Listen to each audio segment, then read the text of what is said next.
Ladies and gentlemen, dear friends, many thanks, first of all, to the organizers of Global Town Hall for inviting me to provide the European Union view on the post-19 world order.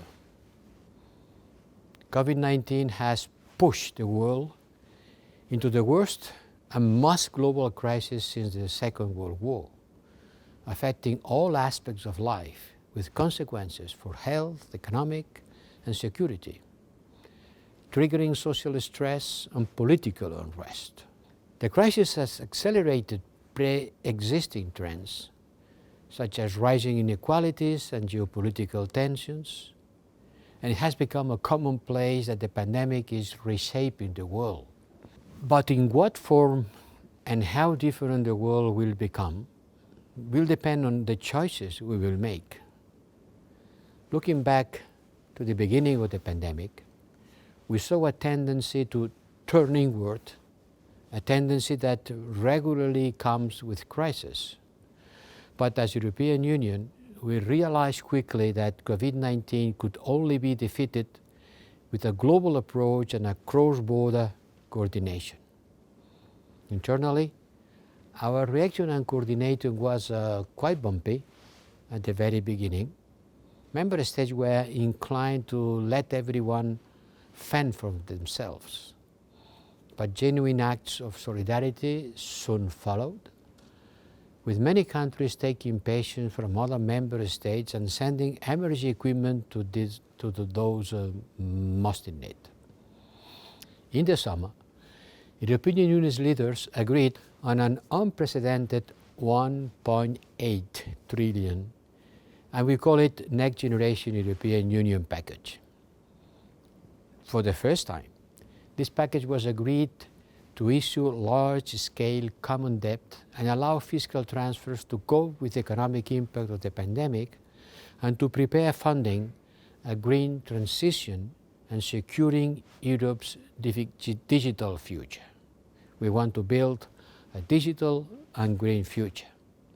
And while fighting the virus and its consequences at home, Europe, the institutions and the member states also step up efforts to support partner countries in the fight against the pandemic, in what we call Team Europe. The European Union and its member states help together our partners to respond to the immediate health crisis, to strengthen health and sanitation systems, and to mitigate social and economic consequences. Our action is based on a key recognition.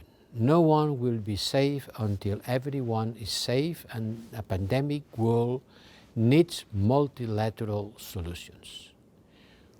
We have lived by this motto, even when others were going alone. And we will continue doing so at the moment when we hear encouraging news on the vaccination front. But to benefit from promising achievements, we must avoid what we call vaccine nationalism and vaccine diplomacy. Like the mass diplomacy of early 2020, when we started using this expression that was quite controversial at that moment. But now some countries may link access to much needed medical treatment to political compliance.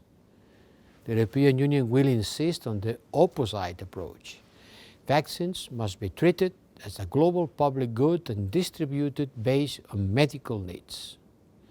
Ladies and gentlemen, in times of COVID-19, Europe is determined to develop a stronger partnership and cooperation with multilateral actors at global, regional, and national levels. But the European Union cannot be multilateral alone.